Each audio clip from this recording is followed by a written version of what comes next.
What's up, family? Go ahead, get in the car real quick, get myself set up. Man, let me tell y'all a quick story. So,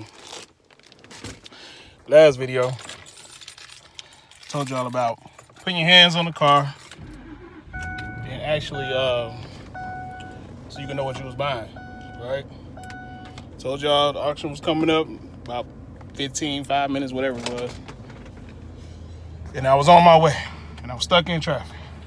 So me, trying to do 3 different things at once, like right now, I get on and hold on a second. I get on the You Dig, and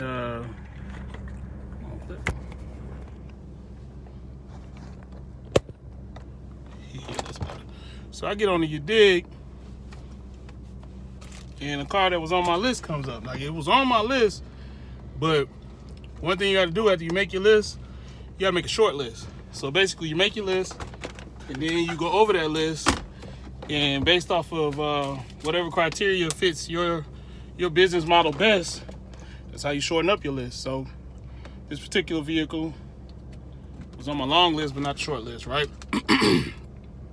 So I'm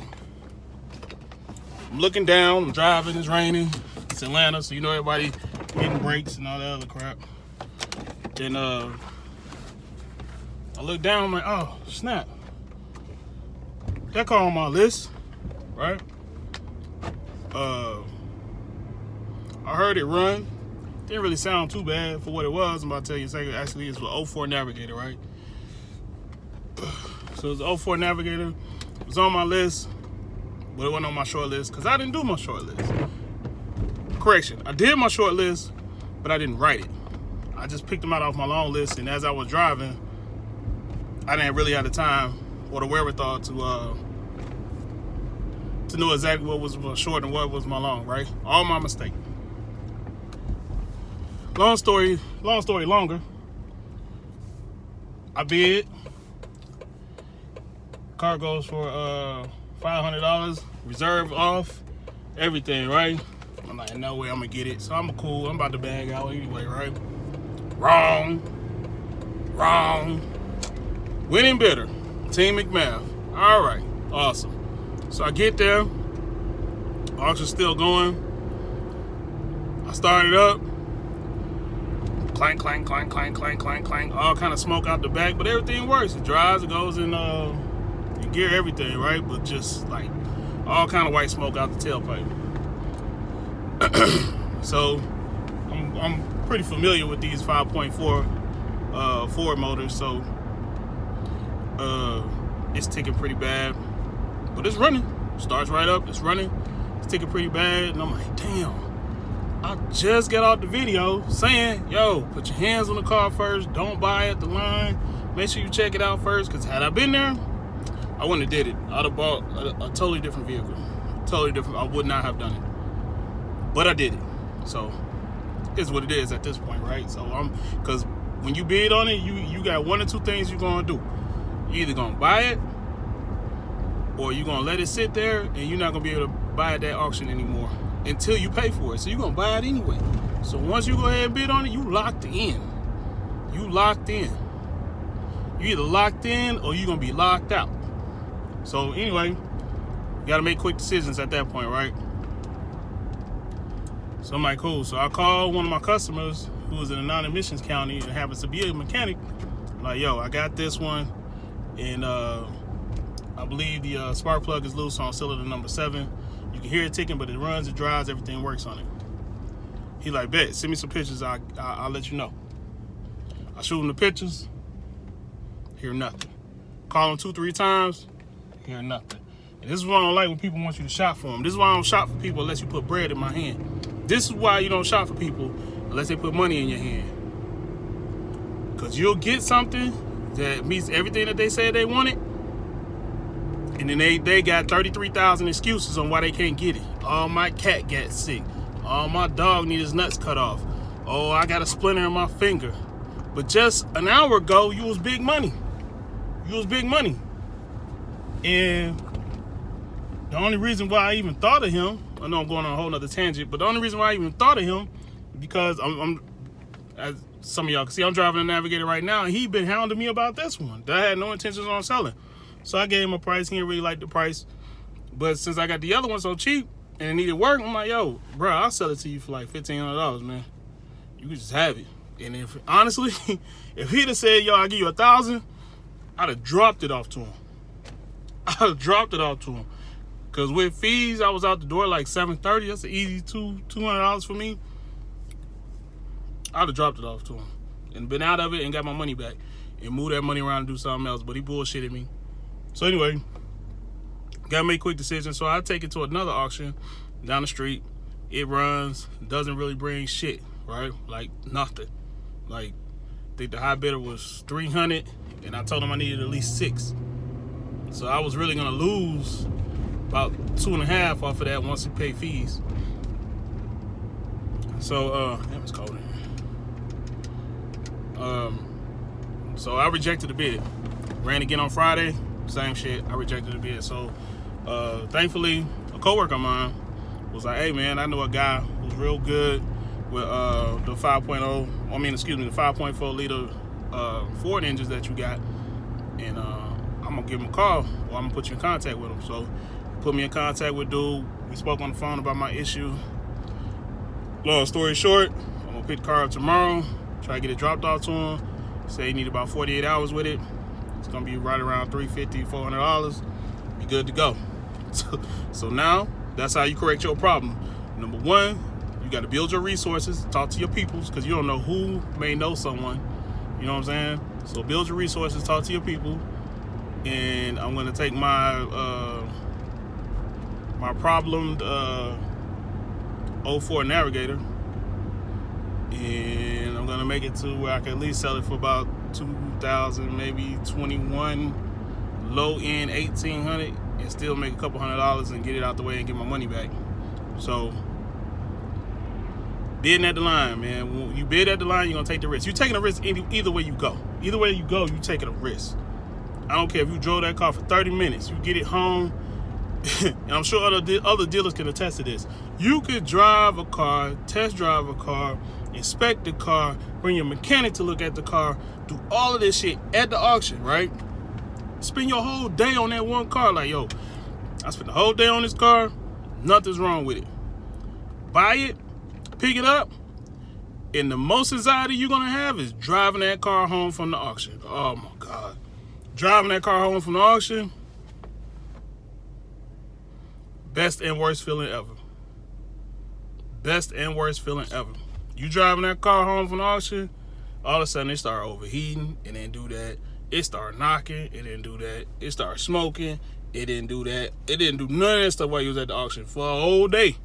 You watch other people drive it, nothing. But once you buy it, you put your money up, it'll overheat, it'll bust hoses, it'll leak oil everywhere, the check engine light will come on, all kind of shit. And if you in the greater Atlanta area where you gotta have emissions, so most people in the Atlanta area know you're in emission county or you're not. But if you're in emissions county, that check engine light is the devil. That check engine light is your biggest enemy, and it comes on for a number of emission issues or transmission issues. And I mean, if it's a transmission issue, a lot of times it's just a simple sensor. But if it's an emissions issue, it could be a number of things. It could be so simple as your gas cap is loose, to the seal on your gas cap, to a solenoid is stuck. I mean, emissions, man, is the biggest racket out there in my opinion. But that's just my opinion. Either way, you know, we gotta abide by the rules. So speaking of check engine light, so I had a customer the other day, sold him a Nissan Maxima, right? Just passed emissions and state inspection, car's good to go.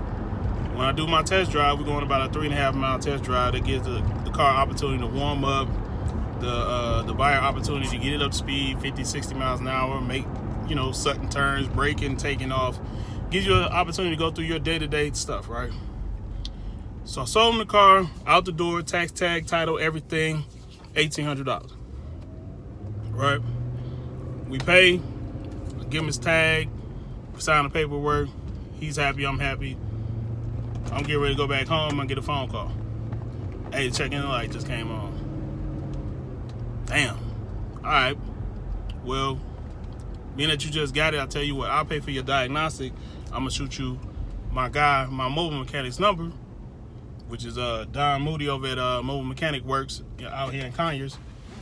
So I'm going to shoot you his number. Just let me know what you want to do, and I'll pay for your diagnostic, and we find out what's going on with it. Since you just got it, like literally, like not even an hour ago, just got it. However, you bought the car as is. I didn't say this, but at that particular time, I was like, yo, he still bought the car as is. The light was not on. It wasn't on when I got the inspection. It wasn't on because I wouldn't have been able to pass emissions. But it came on once you drove. That's your car. That's your car. I'm just trying to do good business, and as a solid, like, yo, I will pay for your diagnostics so you'll at least know what's going on, because I'm not going to try and diagnose the car over the phone. So he says, all right, cool. When I get to my destination, I'll call and let you know what I want to do. The night goes by. The next day, a whole afternoon later, now I get these text messages about, oh, you sold me a lime. Yeah, not lemon, lime. Okay, cool, bet. You sold me a lime and I'm going to bring the car back. Yo, you're not bringing nothing. I mean, you can bring the car back, but they're going to tow your car. That's your car. You paid for it. We did paperwork. Deal is finalized. That's your car, fam. Well, I'm still waiting on you to give me your guy information. So I'm like, all right, first of all, I was still willing to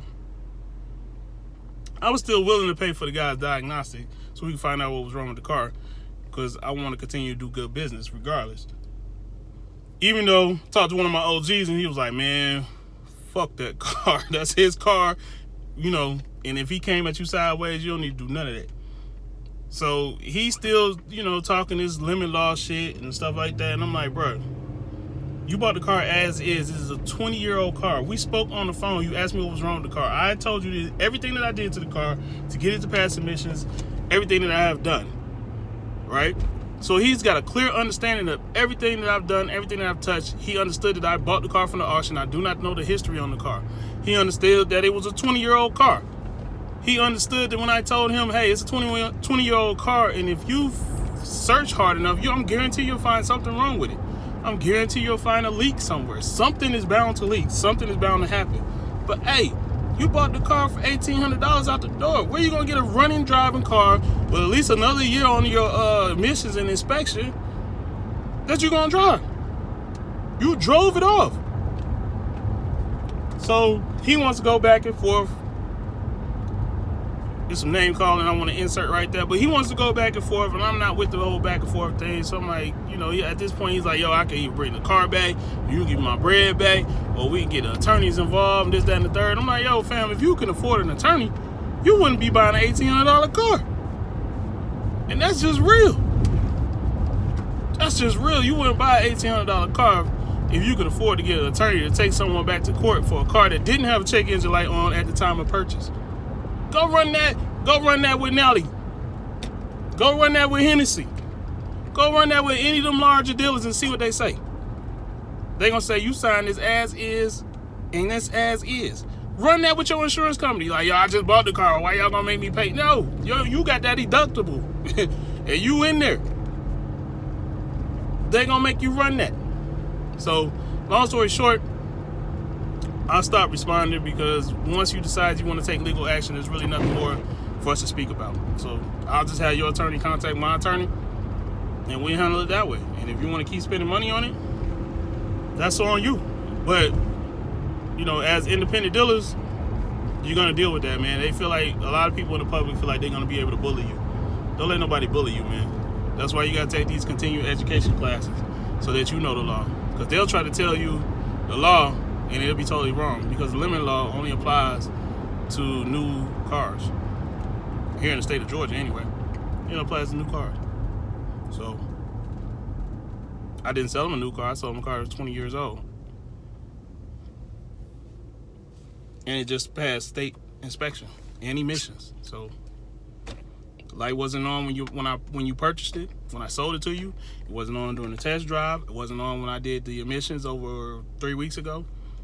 State inspection, it wasn't on. It came on after you purchased it and you drove it. So what did you do? I don't know what you did. And then you come 24 hours later talking about, I think you sold me a line, whatever that means.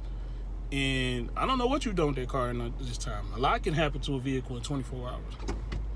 What I do know is when you bought it, it wasn't on. When you drove off, it wasn't on. When you test drove it, it wasn't on. When I did the emissions, it wasn't on. State inspection, not on.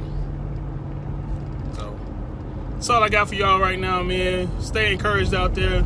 You're gonna have a lot of things go on, and you know, me, a lot of times, sometimes I take a few things too personal than I should, because I feel like you're attacking my character, knowing that I sold you a vehicle that was running and driving and passed state inspections, and I got all the documents to support it, but I still felt snubbed in a way, like you still gonna come at me sideways, like you finna bully me, and that's definitely not finna happen.